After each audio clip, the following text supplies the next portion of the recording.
New York city, जहां पर लोग अपने सपने पूरे करने आते हैं, यहीं माइक नाम के एक लड़के को दिखाया जाता है जो सेकेंड ईयर लॉ का स्टूडेंट है, लेकिन वो एक गिफ्टेड पोकर प्लेयर भी है। अक्सर वो कसिनो जाता है और वहां से अच्छे खासे पैसे जीत लेता है। और माइक की जिंदगी में एक ही सपना है कि वो लास वेगस जाकर वर्ल्ड सीरीज ऑफ पोकर को जीत ले। इसके लिए उसे बहुत सारे पैसों की जरूरत है और आज रात को वो तय करता है कि वो अंडरग्राउंड कसिनो में जाएगा जहां पर कोई लिमिट नहीं है। उसके पास $30,000 होते हैं। वो $30,000 लेकर उस अंडरग्राउंड कसिनो में जाता है जहां पर उसे अपना एक फ्रेंड भी मिलता है। माइक उसे अपनी सारी चिप्स दिखाता है। वो कहता है कि तुम्हें यहाँ पर इतने पैसों से नहीं खेलना चाहिए। दरअसल ये माइक की पूरी जिंदगी की सेविंग्स है, साथ ही उसके लॉ कॉलेज की फीस भी। लेकिन आज वो यहाँ पर अपनी किस्मत आजमाना चाहता है, इसीलिए वो पोकर टेबल पर बैठ जाता है जहाँ पर बहुत बड़े बड़े प्लेयर्स होते हैं। साथ ही कसिनो का ओनर भी यहाँ पर होता है और अब कार्ड्स बांटे जाते हैं। माइक बहुत सावधानी से खेल रहा होता है। दरअसल उसे अच्छे कार्ड्स का इंतजार है और एक पल ऐसा आता है जब उसके पास बहुत अच्छे कार्ड्स आ जाते हैं। उसके पास जितने भी पैसे होते हैं वो सब के सब उस दांव पर लगा देता है। और जब कसिनो का ओनर अपने कार्ड्स को शो करता है तो उसके कार्ड्स माइक के कार्ड्स से बड़े होते हैं, जिसका मतलब ये है कि माइक अपने सारे पैसे हार गया। माइक पूरी तरह से टूट जाता है और अब वो तय कर लेता है कि वो कभी पोकर नहीं खेलेगा। लॉस वेगस जाकर जो उसका वर्ल्ड सीरीज ऑफ पोकर जीतने का सपना था वो टूट चुका है। मजबूरी में अब उसे डिलीवरी बॉय का काम करना पड़ता है। 9 महीने बीत जाते हैं। माइक ने पोकर को पूरी तरह से छोड़ दिया है। अब एक दिन वो एक पार्सल को डिलीवरी करने के लिए जाता है जहां पर कुछ जजेस, कुछ प्रोसिक्यूटर्स और कुछ प्रोफेसर्स पोकर खेल रहे होते हैं। माइक देखता है कि उनके अंदर पोकर की कोई स्किल नहीं है। यहाँ पर माइक के प्रोफेसर भी होते हैं और जब उनके कार्ड्स देखता है तो उसे सबके कार्ड्स के बारे में एक आइडिया हो जाता है। माइक अपने प्रोफेसर की मदद करता है जिससे वो पोकर की उस बाजी को जीत जाते हैं। साथ ही माइक सबको उनके कार्ड्स के बारे में बताता है। माइक की स्किल को देखकर सब हैरान होते हैं। वो माइक को इनवाइट करते हैं कि वो भी उनके साथ पोकर खेले, लेकिन माइक यहाँ से चला जाता है क्योंकि उसने पोकर छोड़ दिया है। इसके बाद माइक अपने अपार्टमेंट में वापस आ जाता है जहाँ पर वो अपनी गर्लफ्रेंड के साथ रहता है। वो अपनी गर्लफ्रेंड को बताता है कि आज मैं क्लब में गया था जहाँ पर हमारे प्रोफेसर और कुछ जजेस और प्रोसिक्यूटर्स पोकर खेल रहे थे। मैंने अपने प्रोफेसर की मदद की जिससे वो पोकर की बाजी जीत गए। उन्होंने मुझे अपना असिस्टेंट बनाने के लिए ऑफर किया है। हालांकि उसकी गर्लफ्रेंड इस बात से खुश होती है, पर उसे इस बात की भी टेंशन होती है कि कहीं वो एक बार फिर से पोकर खेलना ना शुरू कर दे, क्योंकि वो नहीं चाहती कि वो गैम्बलिंग की दुनिया में दोबारा जाए। वहीं हमें माइक के एक फ्रेंड को दिखाया जाता है जो जेल में होता है। जेल में वो दूसरे कैदियों के साथ पोकर खेलकर पैसे जीत रहा होता है और आज माइक अपने उसी फ्रेंड को लेने जाता है। दरअसल उसके फ्रेंड को आज जेल से रिलीज किया जाएगा। रिलीज होने के बाद वो माइक से मिलता है और उसे बताता है कि जेल में मैंने अपनी पोकर की ट्रिक से बहुत सारे कैदियों को पैसे हराए। दरअसल वो चीटिंग करने में माहिर है और अब उसकी चीटिंग की स्किल्स और भी बढ़ चुकी है। साथ ही उसने बहुत सारे लोगों से लोन लिया है जो कि बहुत ही खतरनाक लोग हैं।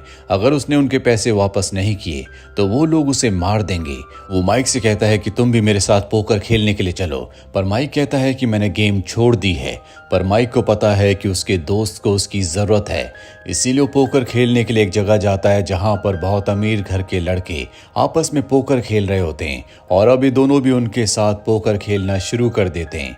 माइक और उसका दोस्त आपस में मिलकर खेलते हैं। माइक का दोस्त जानबूझकर उसे अच्छे कार्ड्स देता है और खुद अपने पास बेकार कार्ड्स रखता है। इन दोनों के आपस में सिग्नल्स भी होते हैं जो कि बहुत ही हिडन है और ये दोनों अच्छे खासे पैसे जीत कर वहां से निकल जाते हैं। पर अब माइक के दोस्त के दिल में लालच आ जाता है। वो माइक से कहता है कि मुझे दूसरे कसिनो ले चलो। माइक उसे एक दूसरे कसिनो में ले जाता है और समझाता है कि यहाँ पर बहुत ही स्मार्ट प्लेयर्स खेलते हैं, इसीलिए तुम्हारी ट्रिक्स यहाँ पर नहीं चलेगी। माइक उसे छोड़कर वापस अपने अपार्टमेंट में आ जाता है जहां पर उसकी गर्लफ्रेंड उससे पूछती है कि कल रात को तुम कहां गए थे। माइक उसे सच नहीं बताना चाहता क्योंकि उसने अपनी गर्लफ्रेंड से वादा किया था कि अब वो कभी पोकर नहीं खेलेगा। इसीलिए वो उसे झूठ कह देता है कि मैं अपने फ्रेंड के साथ घूमने गया था। पर जब उसकी गर्लफ्रेंड उसके कपड़े चेक करती है तो उसमें बहुत सारे पैसे होते हैं। वो समझ जाती है कि माइक एक बार फिर से कसीनो गया था। इसके बाद ये दोनों के दोनों लॉ कॉलेज के कैंपस में जाते हैं, जहां पर उसकी गर्लफ्रेंड उसे समझाती है कि हमारा फ्यूचर बहुत अच्छा है, हम दोनों आगे चलकर लॉयर बनेंगे, तुम्हें कसीनो जाने की कोई ज़रूरत नहीं है।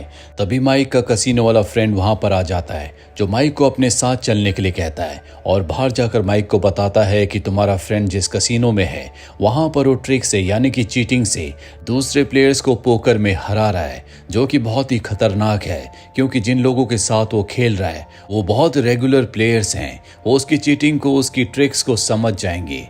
वो अपने दोस्त को बचाने के लिए जल्दी से कसीनो में पहुंच जाता है और अपने दोस्त को बाहर चलने के लिए कहता है, जिसके बाद वो समझाता है कि अगर तुमने चीटिंग की तो तुम्हें कसीनो से बैन कर दिया जाएगा। साथ ही खतरनाक लोग हैं, अगर इन्हें चीटिंग के बारे में पता चल गया तो ये तुम्हें जिंदा नहीं छोड़ेंगे। पर वो माइक की बात को समझना ही नहीं चाहता, इसीलिए एक बार फिर से खेलने के लिए वापस चला जाता है। वहीं माइक भी वहां से निकल जाता है और अब उसकी गर्लफ्रेंड उससे बहुत नाराज होती है क्योंकि उसके मना करने के बाद भी माइक एक बार फिर से कसीनो में गया। हालांकि माइक उसे समझाता है कि मेरे दोस्त को $10,000 की जरूरत थी जो उसने किसी से उधार लिए थे, जो कि बहुत ही खतरनाक लोग हैं। इसीलिए एक दिन पहले मैं उसके साथ कसीनो गया था और आज मैं उसे समझाने गया था। और अब उसकी गर्लफ्रेंड उस पर विश्वास नहीं करती, इसीलिए उससे ब्रेकअप करके वहां से निकल जाती है। वहीं माइक का दोस्त जो कि अब भी कसीनो में है, जब वो खेल रहा होता है तभी वहां पर एक आदमी आता है। ये वही आदमी है जिसके उसने पैसे देने हैं। वो उसे बहुत बुरी तरह से मारता है और कहता है कि जो पैसे मैंने तुम्हें दिए थे वो मेरे नहीं बल्कि गैंगस्टर केजीबी के हैं। अगर उसके पैसे तुमने नहीं लौटाए तो वो तुम्हें मार देगा। यहाँ पर उसके पास इतने पैसे नहीं होते कि वो पूरा उधार चुकता कर दे। इसीलिए माइक के दोस्त के पास जितने पैसे होते हैं वो आदमी सारे पैसे लेकर वहां से चला जाता है और अब उसके पास एक भी पैसा नहीं बचा। दूसरी तरफ हमें माइक को दिखाया जाता है जो अपने उसी प्रोफेसर के पास जाता है जिसे उसने पोकर की बाजी जितवाई थी। प्रोफेसर पूछते हैं कि तुम दूसरे लोगों के कार्ड्स को कैसे रीड कर लेते हो।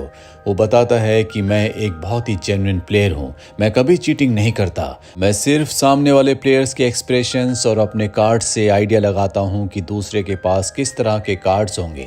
प्रोफेसर को ये बात बिल्कुल समझ नहीं आती।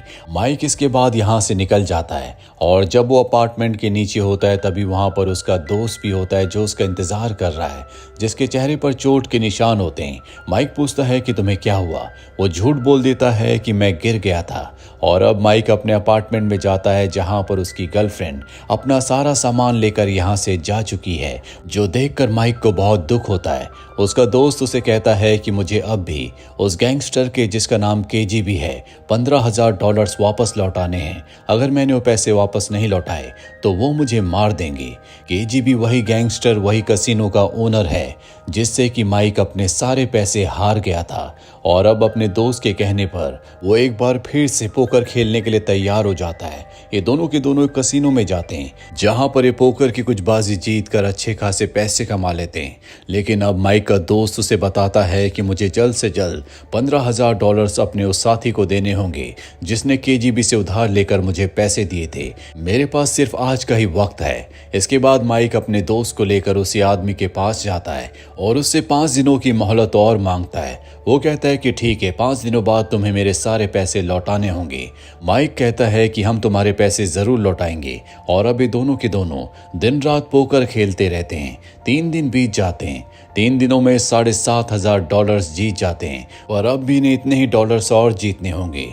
जिसके बाद उसका दोस्त कहता है कि मैं एक ऐसे कसिनो को जानता हूं जहां पर हम अच्छे खासे पैसे जीत सकते हैं। पर माइक वहां पर नहीं जाना चाहता क्योंकि वहां पर अधिकतर पुलिस ऑफिसर्स हैं जो गेम खेलते हैं। पर अपने दोस्त के कहने पर वो वहां पर चला जाता है। पहले माइक अकेला खेलता है पर जल्दी उसका दोस्त भी टेबल को ज्वाइन कर लेता है। और जब वो गेम में अपने ट्रिक को इस्तेमाल कर रहा होता है तभी उसे एक पुलिस ऑफिसर देख लेता है। वो समझ जाते हैं कि माइक भी इसी का साथी है। इन दोनों को बहुत बुरी तरह से मारा जाता है। साथ ही इनके सारे पैसे छीन लिए जाते हैं। माइक जानता है कि उसे जल्द से जल्द $15,000 लौटाने होंगे, नहीं तो खतरनाक लोग उसके दोस्त को मार देंगे। इसीलिए वो उस आदमी के पास जाता है जिसने उसे 5 दिन की मोहलत दी थी और अब वो और भी मोहलत चाहता है, पर वो आदमी साफ साफ मना कर देता है। जिसके बाद माइक अपने कसिनो वाले दोस्त के पास जाता है और कहता है कि मुझे $15,000 की ज़रूरत है, और वो कहता है कि मेरे पास $15,000 नहीं है, मात्र $2,000 है। यहाँ भी उसके हाथ निराशा लगती है और अब वो अपने उसी प्रोफेसर के पास जाता है जिसे माइक ने पोकर की बाजी जितवाई थी। दरअसल वो किसी भी कीमत पर अपने दोस्त को उन लोगों से बचाना चाहता है। ये दोनों बचपन के दोस्त हैं और अब प्रोफेसर कहते हैं कि मेरे पास मात्र $10,000 हैं, ये पैसे तुम रख सकते हो। माइक को $10,000 मिल चुके हैं, पर अब भी उसे $5,000 की और ज़रूरत है, और ये 5,000 वो पोकर खेल कर ही जीत सकता है। इसीलिए एक बार फिर से वो उसी कसिनो में जाता है जो कि केजीबी का खुद का कसिनो है, जहां पर वो कहानी की शुरुआत में $30,000 हार गया था। वो $10,000 के चिप्स लेता है। केजीबी कहता है कि तुमने अपने दोस्त की गारंटी ली है, तुम्हें आज मुझे मेरे सारे पैसे लौटाने होंगे। माइक कहता है कि आज रात को मैं तुम्हारा पूरा हिसाब चुकता कर दूंगा, और अभी दोनों एक ही टेबल पर खेलना शुरू करते हैं। दरअसल केजीबी खुद भी एक बहुत अच्छा प्लेयर है। वो माइक के एक्सप्रेशंस को पढ़ने की कोशिश करता है, पर माइक अपने एक्सप्रेशंस पर पूरी तरह से कंट्रोल रखता है। केजीबी उसके एक्सप्रेशंस नहीं पढ़ पाता और वो $5,000 की बाजी हार जाता है।